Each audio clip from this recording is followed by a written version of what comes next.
Viewer discretion is advised. Okay. So, women helping women. I wanted to do a little bit of research into the trustworthiness, the overall good qualities of men versus women. Oh my God. And starting out here, I'm acknowledging that we're discussing binary genders for the most part in this episode. Definitely during my segment, I'm recognizing that. Okay. So this first part is from a study conducted in 2014 by Harvard's Kennedy School's Women and Public Policy Program. Kennedy Space Station's Women in Public Space, Policy. In Women public in space.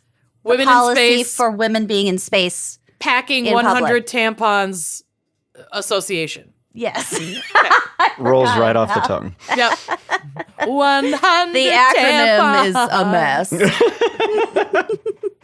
So this study and then asked, showed, would that be enough? Sorry. and they're all pads. The women are like, I'm an adult woman. Okay. So this study showed that, quote, women care more about maintaining relationships than men, meaning that they follow that following a violation in trust, women are less likely to lose trust in the transgressor and more likely to repair the relationship. Actually, This doesn't apply to a man. though. Josh, actually, that's inaccurate. gonna do my best to play a straight problematic man. Oh my God, yes. I feel like if you cross me in the area of trust, you kind of only get one shot with me. But it also takes a really, really long, like, really bad thing to make me not trust you. Like, we all remember white these are lie. statistics. I know. I'm And treating we'll it like get- a Cosmo quiz. We'll get to lying. Okay. There's a lot of fodder for you. But if you do something to truly break my trust, I could be nice to you, but I'm probably not going to ever trust you or like not have some internal private boundaries with you ever again. you've got internal boundaries, and I respect that. I do. I don't have to tell you what they are. They just exist. You can play nice to someone's face. Josh. I've never seen her do that. I no. kind of do the same thing, though, because I hate confrontation. True. So I would rather just inwardly be like, okay, either We're fine. I'm only letting you get so far, or I'm fully opening myself up to get hurt again just to avoid confrontation. Yeah. I'm a Cancer. It's fine. So, following a trust violation, trust substantially declined for both male and female participants. However, women are more likely to trust the counterpart following a violation than men, with 22% of women displaying trusting behaviors versus only 9% of men. I So feel we like kind of get over it a little bit faster. I feel like in a very, very binary cishet context, if you think about like, if a woman cheats on the man is going to have a really hard time staying in that relationship, whereas a woman is more likely to forgive a man for cheating and stay in the relationship. There's a lot That's of kind ego, of what that, I think. Yeah, that's kind of how that reads to me. Mm-hmm. Well, I mean, we'll get into some more of the like deeper reasons. Transgressions. The reasons behind why these things might be true. Again, on a statistical level. Cool.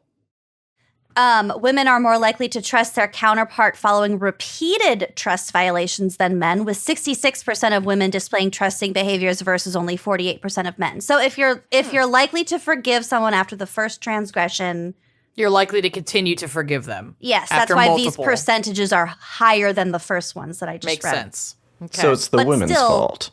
Women tend to be more trusting after a fuck up than men in general. Fool me once, shame on you. Fool me twice. If I'm okay. a woman, If I'm a shame woman, on me shame again. on you again. Fool me 8 times.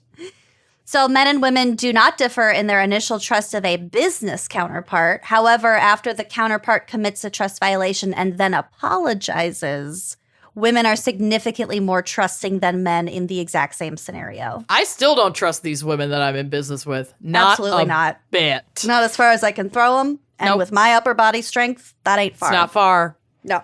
Concern for preserving relationships causes women to be more willing than men to maintain trust following a betrayal. So we really want to keep our relationships together. I don't know why. Well, Whatever. community is a survival, I don't want to call it a mechanism because it's important, but should go across the whole board. But again, we'll get to some of the reasons why this might happen. I love it. The authors argue that these findings about women's comparatively resilient trust may reveal how women are disadvantaged in workplaces where their tendency to trust others after violations occur may make them appear gullible or like manipulative, like all sorts of things. And also may reveal how women can thrive in collaborative workplaces where trust is an asset. So once it's more egalitarian, maybe women do better. Women can excel a little bit more. Women these supporting hierarchical, the board is made up of all men. Yeah. You know what I mean? It makes sense. It does make sense. And it makes sense how exploitable that is, or the trope of like women being seen as weak in business, where it's like, it's not weakness, it's like a sense of community and trust that actually allows, women to like thrive in those environments rather than. It's actually collaborative. Go figure. Well, actually, Cool. I was just listening to You're Wrong About. They did an episode on alpha males. That show is so good. And they were saying alphas in nature are more likely to be females because it's not about dominance. It's about making sure everyone's been fed and everyone is safe. And if someone's out of control, we nurture them back into control. So there you have it. Like the leader of the community. Yeah. Yeah. Is what a true alpha is, which is super collaborative and symbiotic, a relationship. Okay. I like that if alpha dudes, like the way that we understand them now, were weighing in on this conversation, they would not agree with that. Well, no, because their entire personality is a construct based Right. on fear and an inability to manage their emotions. Just that? Just that? I love having you on this episode. I hope Joe Rogan's listening. Okay. Yeah, he's Sure he is. He's our number one fan. He tweeted me the other day. He didn't. I texted him just now. Yeah, we text. It was just like a grainy dick pic. Yeah, it's a grainy dick pic, and then I have It's a Xerox of a Xerox of a Xerox of a Xerox. It's a Xerox of a Xerox of a Xerox of a Xerox of a picture of something they used to have to eat on Fear Factor with a grainy dick in the background. Well, you need something to, show measurement. For and scale. length. Yeah. Oh, God. It's Colorado oysters for scale, or Rocky Mountain oysters. It's a snake for scale. It's a snake with scales. Yeah. Yeah, I get it. Okay. That was So, really good. Amanda, as you pointed out earlier, it is just a fact that everyone lies regardless of gender. We're all liars. But Just lie. It's what I always do. Exactly. The real issue here isn't whether or not you lie. It's whether the liar is believed or not. That's And there are where also truth like is. white lies versus like, harmful lies, like consequential lies. Right, like cheating on your spouse when you're not in like a polyamorous or, Open cheating rela- implies that it's adultery and not like consented to. Right. So in 2010, the Journal of Language and Social Psychology published findings regarding a self-reporting survey. Self-reporting, not ideal, but they did have a huge pool to get information from of how often people lie. So this study found that, quote, people perceive women to lie less than men. So people perceive women to lie less than men, and that they perceive men and women to tell different kinds of lies. Okay. It also showed that men and women both admit to fibbing in 20 to 35% of their social interactions. Easily. You know how many people's outfits we've said look great, or kids we said were cute. How are you? I'm great. Yeah. I mean, I'd argue that that's a low figure, considering what falls under the umbrella of like the white lie. It's pleasantries. All pleasantries are white lies. That's true. Yeah. And pleasantries are the foremost foundation of 90% of conversations. communication. Yeah. So 75%. Yeah? Okay, maybe that's a lie, but Okay, so fibbing and lying, I feel like, are two different things too. But let's not split hairs here. These are the numbers that they came up with. We're not the scientists. They were the scientists. They've also shown that men tell and are told more self-lies. So self-lies are those that benefit the liar, whereas women tell and are told more other lies, which are those contrived for the benefit of others. Oh, okay. So the difference isn't about whether you're lying about yourself. The difference is about whether you're lying for self-gain or for like community gain. Yes, to benefit yourself or to just make someone else feel not bad. So here's an example. So a woman is more likely to say something like, "Oh, you have a zit? I can't even see it." Whereas a man would be more likely to lie and say, "That woman, I've never seen her before in my life." Why? And these are examples from the article. They're very gendered. The zit lie, though, that's a classic. Well, okay, so like the woman, I've never seen that woman before lie could also just, to reframe it, just be like, "Oh, I only stopped for one beer on my way home." Right. I really had 6. It's like you're not lying for anyone else's behalf. It's for your own self-preservation. Like, I wasn't having sex with her. I was beefing with Jeremy. Oh, I wasn't soliciting him. I have a wide stance. Yes, exactly. The wide stance. Wide stance. Okay. There's also more in this article about how a person lies. So, like, if they wait too long to answer and then their answer is spoken more rapidly than the question being asked. So if they take a pause. Indicative of a lie. Yeah, because basically it's more suspicious. They thought it through. This kind of timing suggests that you're about to tell an unplanned lie that you're making up on the fly, and then speaking rapidly indicates nervousness. Oh, yep. Okay. So the gist of that analysis is that it's more suspicious when a man tells a self-serving lie in a delayed or quick way than any of these other possibilities. Okay. Whether it's a woman telling either type of lie, however she tells it. Basically, men aren't getting away with jack shit. Yep. Is what the gist of that is. Men are bad liars. Men are bad. Yeah. Liars. Professor Marilyn Boltz thinks that, quote, people were less likely to believe that the woman was lying, especially for her own benefit, because of how men and women are taught to play their respective gender roles.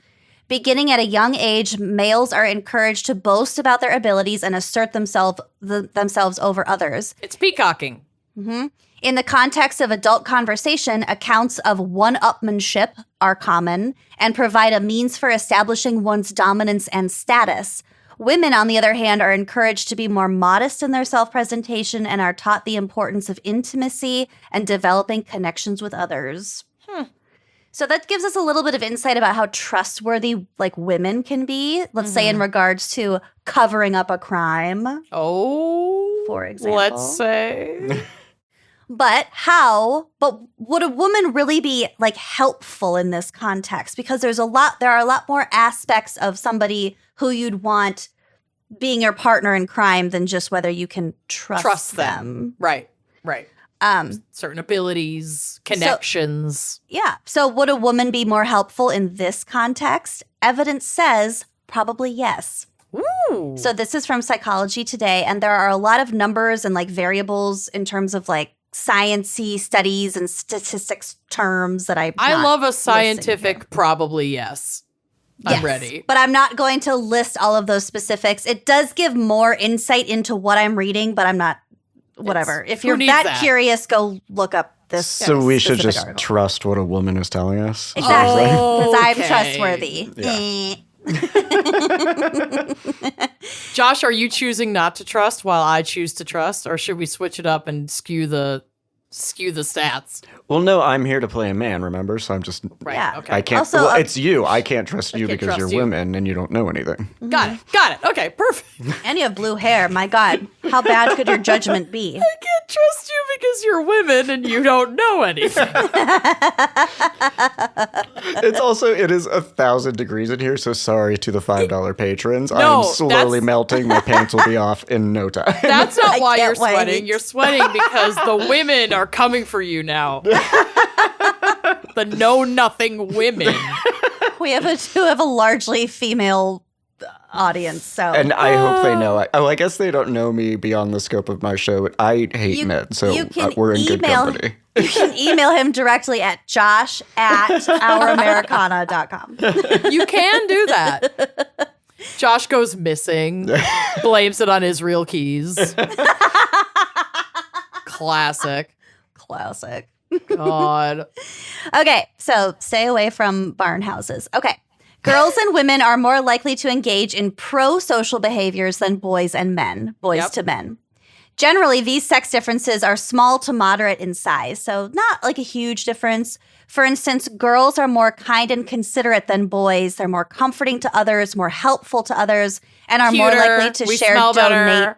share or donate to others. We have fewer cooties. Ew. Okay, so like what Josh said, That's the thing.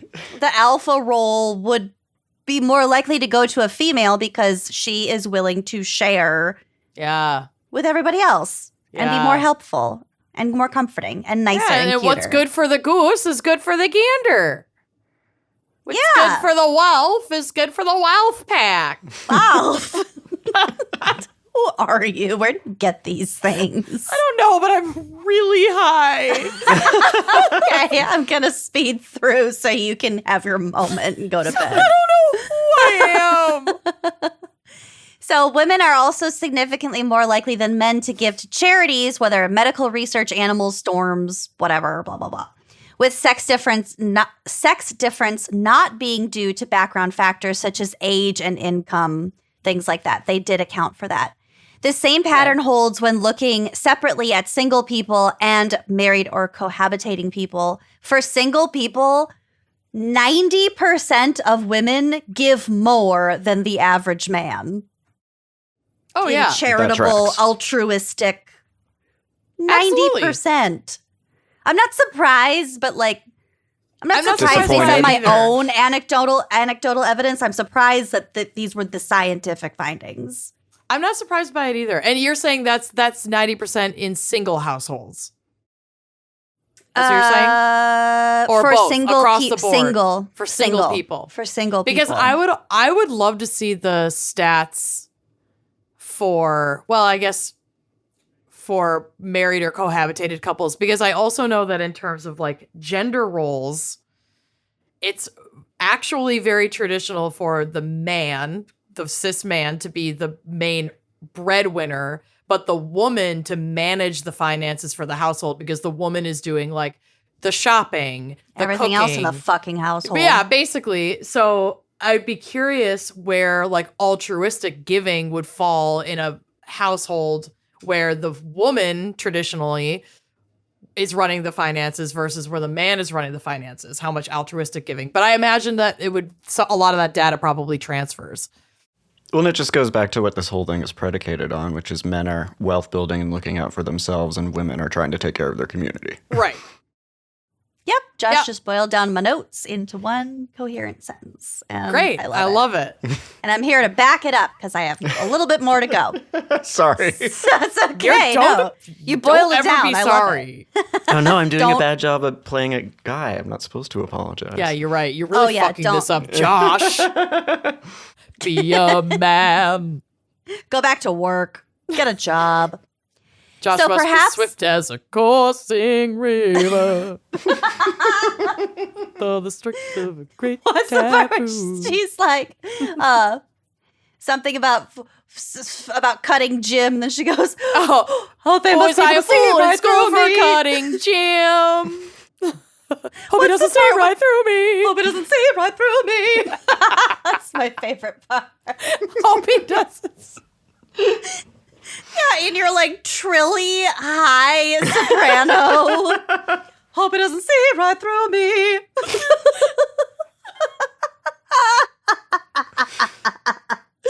Oh, honey. Okay.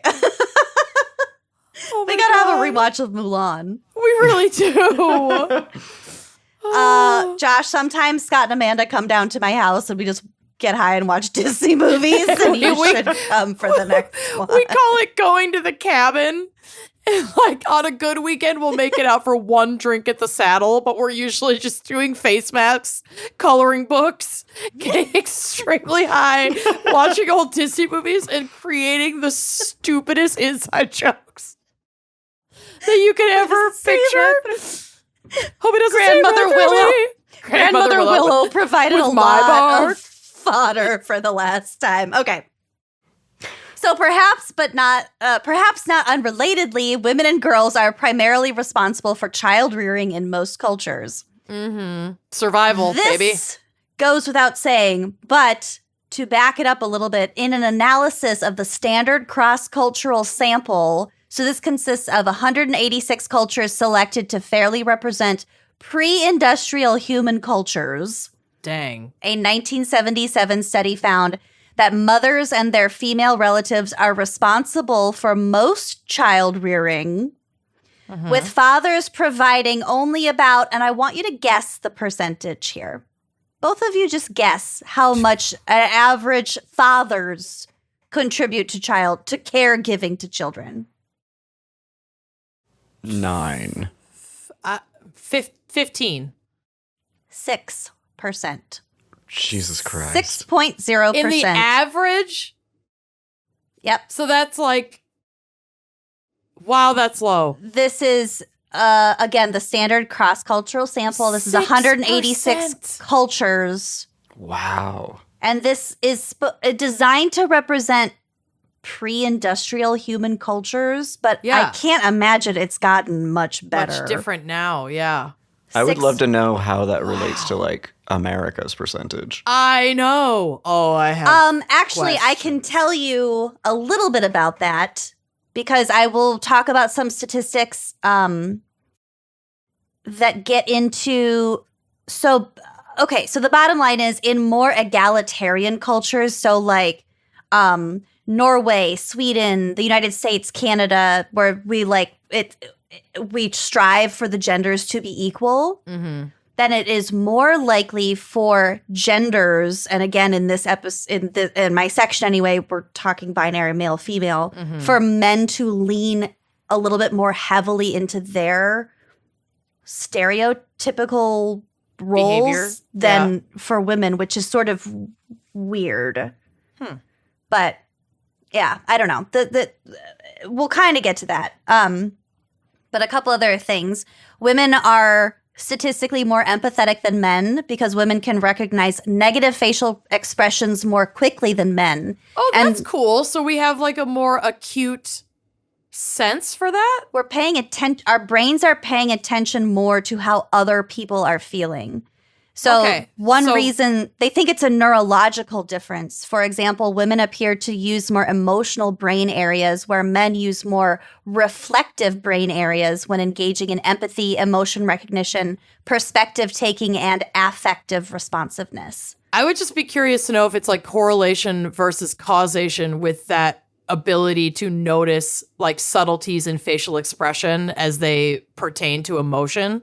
Like, I wonder if that is an actual thing we could track in our DNA that's like an evolutionary trait or an enhancement. And that's like why we're statistically more empathetic, or if we happen, I don't know. It's just like, I don't know. That's fascinating to me that we can notice those facial expressions like on the binary, at least in this in these stats, like more acutely than men. That's really nuts. Well, I think my mind is melting out of my head. I don't think it's that surprising either, but given the fact that it's just really fucking cool. Women, like, really 94% raise children. We need to be able to react to how children are feeling. That's a really good point. You're thinking of it from like a reproductive standpoint, and I'm thinking of it from a survival standpoint, where we have to be able to, in a lot of, common survival situations, don't piss off an angry man. Yeah, like read the room, essentially read our predator to make sure we're not crossing lines that then could put us in danger, or if we're already in danger, to level things out. Also, men practicing empathy through a reflective stance, does that basically mean I can only perceive your pain through the lens of my own pain? I think so. Kinda. That's what it's very myopic. That is what I took it to mean. It didn't give a further explanation, but that's how I took it too. That makes 100%. sense. Yeah. Okay. So in a very large meta-analysis of 65 samples, including more than 1 million people. Million? Million. Whoa. Women tend to express higher levels of benevolence-related character strengths, such as kindness, love, and gratitude. Sex differences in kindness were found across all cultures, being the largest in the USA and the smallest in Israel. So this kind of goes back to the these differences being demonstrated with greater disparities in countries that have a higher level of egalitarian social structure. Okay. So the US versus Israel. Got it. Yeah, boys are meaner and girls are nicer in the US than in a country like Israel, is what this is saying. Interesting.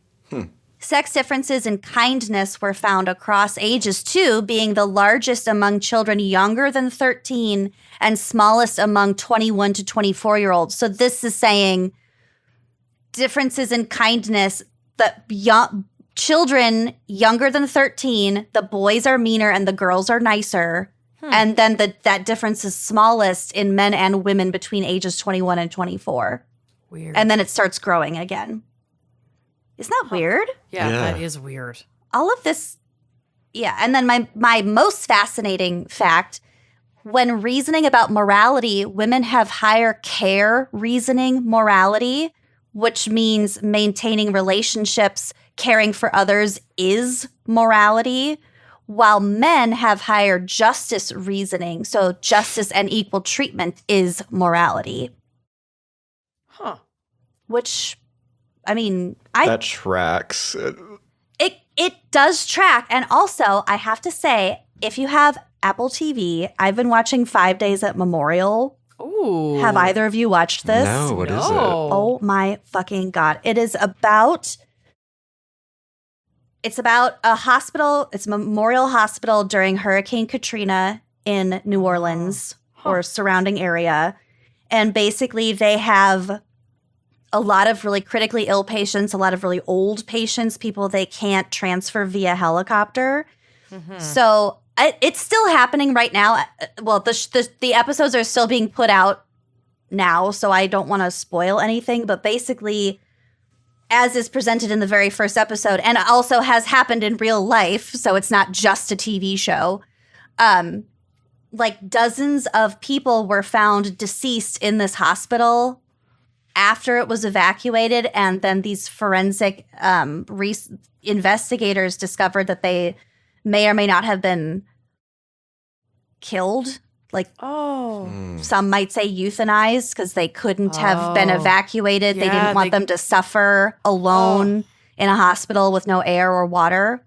Oh, that's so sad. Yeah. Oh my God. And as this show plays out, and I can't say for sure this is it's an exact reflection of what happened in reality, but it seems like the male characters in this show are just like, no, that's wrong. This is how we have to do it. It's black and white. And the women are just like, no, you're letting people suffer. That is the ultimate morality issue. You know what I mean? Oh, totally. So I thought that specific thing was really interesting, specifically because of that show, because I've been watching it lately and I highly recommend it.